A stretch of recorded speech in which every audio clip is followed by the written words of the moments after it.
Salah satu prestasi kita yang nanti akan dikenang oleh sejarah, saya percaya, untuk pertama kali dalam sejarah bangsa Indonesia, kita telah berhasil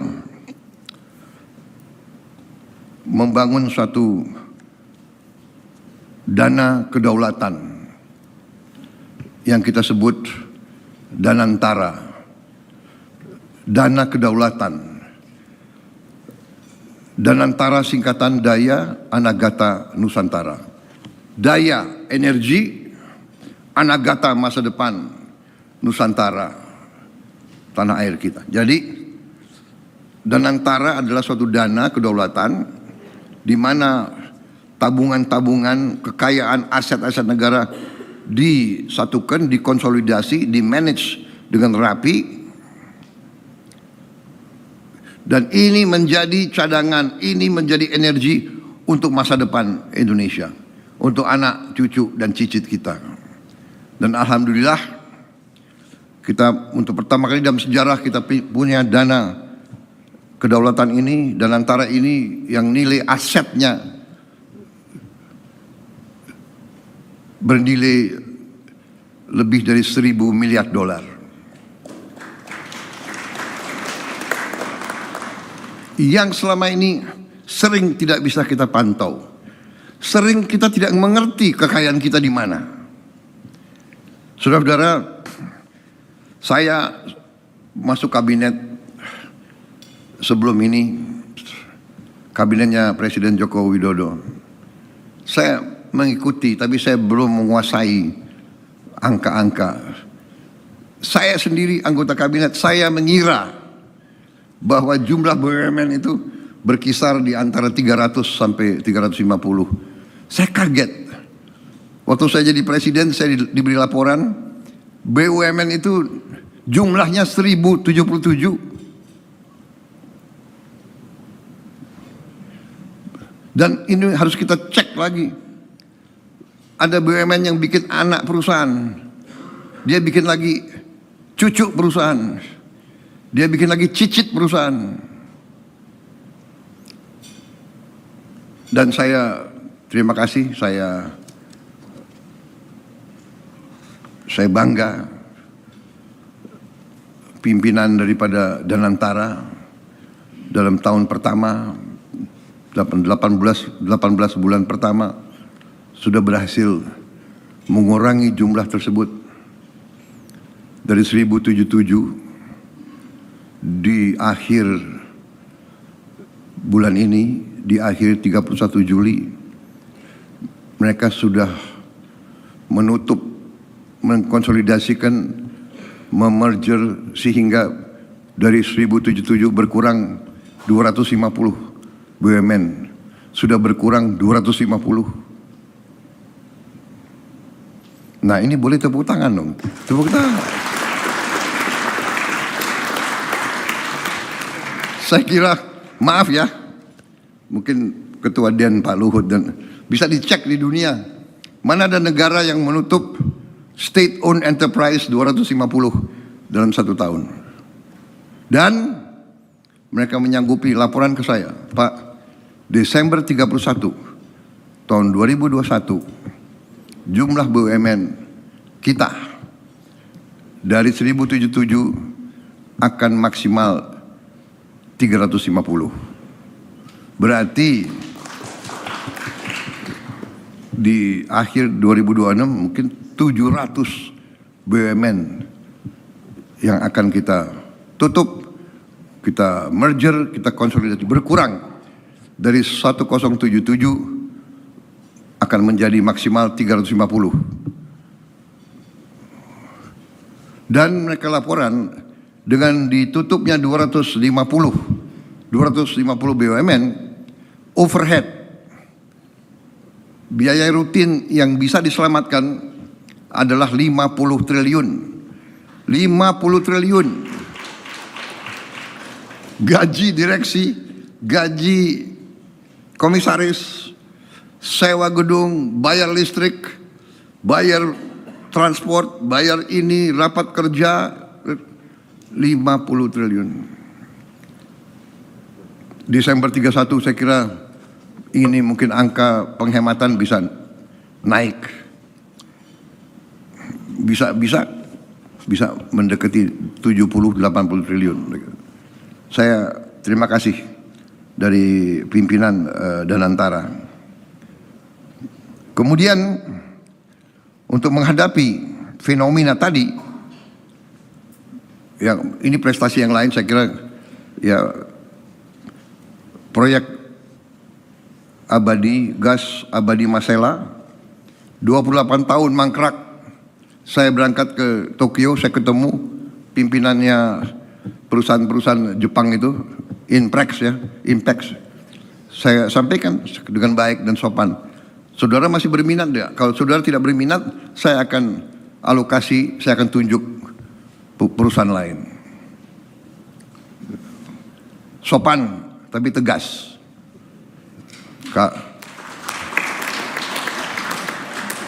Ya, sebagai bangsa Indonesia yang ramah, nggak mungkin kita kasih ultimatum kan? Bukan ultimatum itu, himbauan. Benar itu. Saya, yang mulia, apakah Jepang masih berminat? Masalahnya bangsa Indonesia sangat butuh energi, sangat butuh devisa. Habis itu pulang-pulang ya, kalau Menteri SDM boleh saya tekan-tekan ya, nggak apa-apa kan tekan-tekan. Saya bilang, Menteri SDM 6 bulan tidak ada kegiatan, cabut. Sekarang kita tidak toleransi. HGO, HGB, SIUP, izin kita beri. 2 tahun tidak ada kegiatan, 2 tahun tidak ada kegiatan, cabut. Untuk mengatasi segala praktek under invoicing, etc. ya, laporan palsu, saya kumpulkan KKSK ya, Menteri Keuangan, Bank Indonesia dengan OJK dan tim ekonomi kita telah kumpul di Istana Merdeka. Ketua DEN hadir dengan beberapa penasihat-penasihat di bidang ekonomi. Waktu itu saya gambarkan, saya minta pendapat mereka semua. Apa kita mau teruskan ini? Aliran uang ratusan miliar dolar ke luar negeri, kekayaan kita, dari sumber daya kita, mau kita teruskan? Mereka semua bilang tidak bisa Pak, jangan kita teruskan. Bagaimana caranya kita tidak teruskan? Akhirnya diusulkanlah sistem ekspor satu pintu untuk komunitas-komunitas milik bangsa dan negara.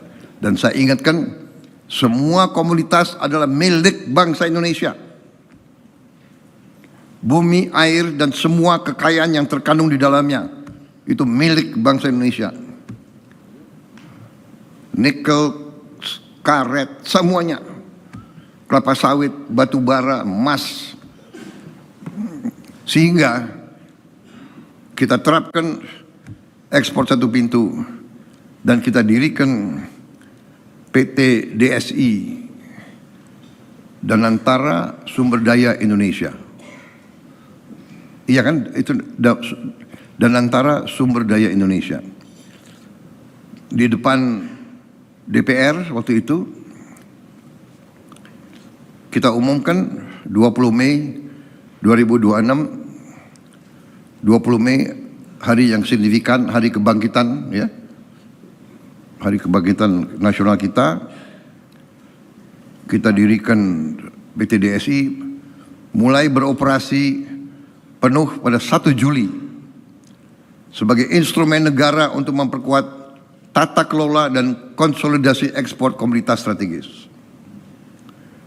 Saudara, kita bangun sistem ekspor satu pintu agar negara mengetahui berapa yang diekspor, kepada siapa dijual, berapa harga sebenarnya, berapa devisa yang seharusnya kembali ke Indonesia. Itu tujuannya. Ya biasa, pertama banyak yang nyinyir, yang dan sebagainya. Tapi ternyata dunia luar mengakui bahwa ini adalah langkah Indonesia yang benar.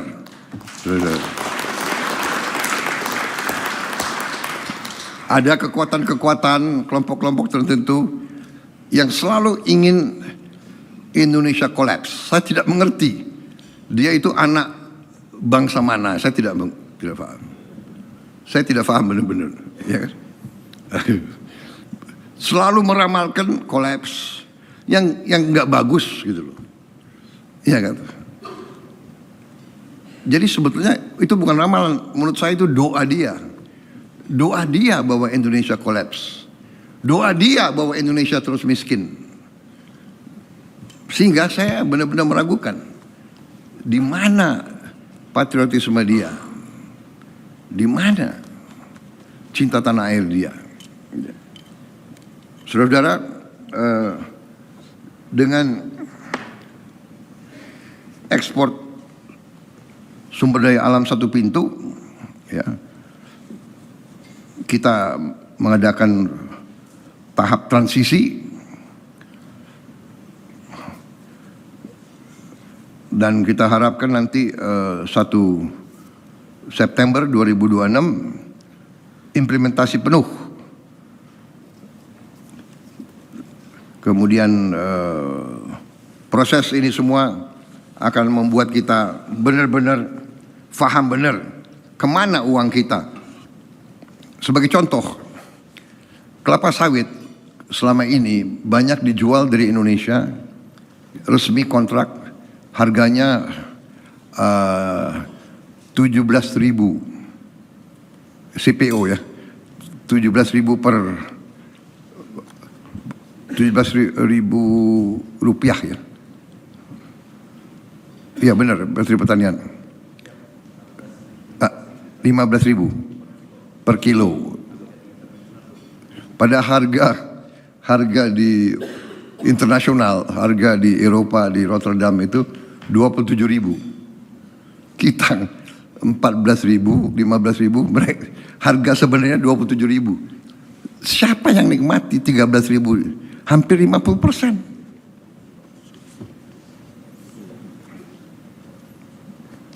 Jadi permainan seperti inilah yang menusuk hati kita, ya. Jadi perusahaan dari Indonesia dia ekspor, begitu di sini dia jual 14.000. Dalam perjalanan ke Eropa, konon kabarnya berubah-ubah lagi dealnya, kontraknya, sehingga di sana 27.000. Jadi kita hilang 50% kekayaan kita. Satu kali perjalanan kita hilang 50% kekayaan kita. Jadi kita sekarang tegakkan, dan saya terima kasih saya dapat laporan dari saudara Rozan, CEO dari Danantara, ya, bahwa baru 1 bulan 2 minggu bekerja, PT DSI beroperasi, PT DSI sudah mengelola devisa sebesar lebih 10,5 miliar dolar. Dalam 1 bulan 2 minggu, saudara-saudara. Ya. Dan ternyata dari angka yang masuk, sebelum ada PT DSI, gap perbedaan antara harga dijual di Indonesia dan harga dijual internasional itu kurang lebih beda minimal 30%, mendekati 40-45%. Begitu ada PT DSI udah hampir menyatu. Saya lihat grafiknya. Jadi karena kita tegas meneruskan praktek ini praktek penipuan, meneruskan, semua izin kita cabut. Saya tidak pandang bulu. kita cabut semua izin mereka yang tidak mau patuh kepada hukum di Negara Kesatuan Republik Indonesia. Ya.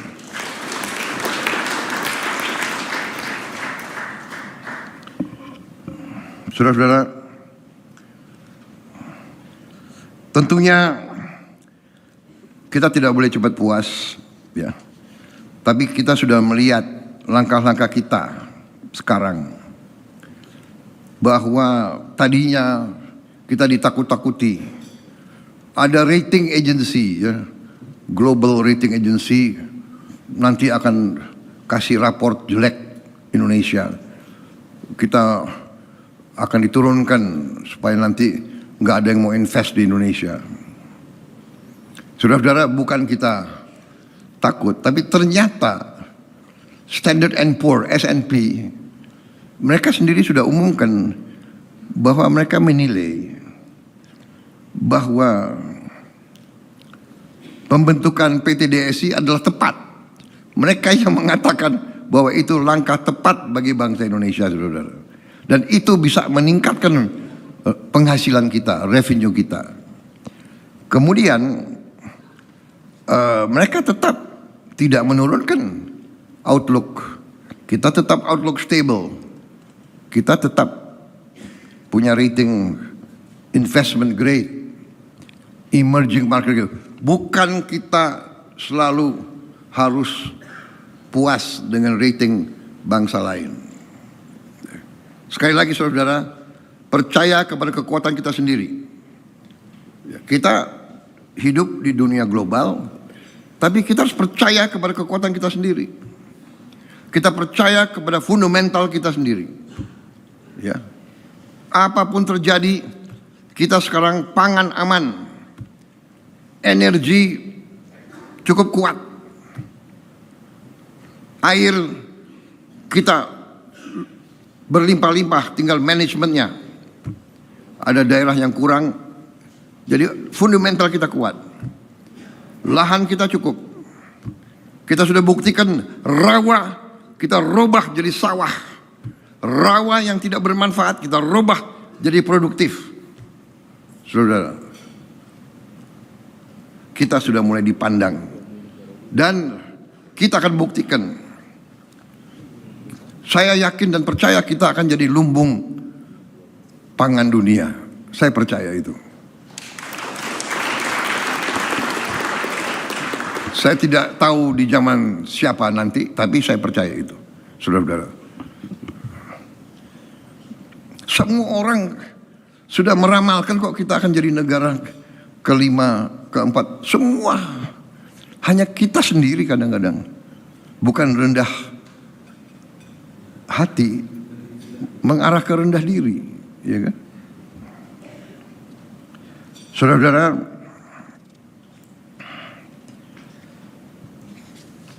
kita yakin bahwa kita berada di arah yang benar, tapi kita juga waspada. Ya. Kita koreksi diri, kita tahu bahwa efisiensi kita masih kurang, regulasi kita terlalu banyak, peraturan kita terlalu banyak. Ya, saya tegaskan di sini, kita harus sederhanakan pemerintahan. Kita akan mulai melaksanakan atau sudah merintis ke arah digitalisasi pemerintahan dengan GovTech dan program-program lainnya. Saya berharap nanti single national identity card bisa dieksekusi, bisa diimplementasi dengan sebaik-baiknya. Ya, kita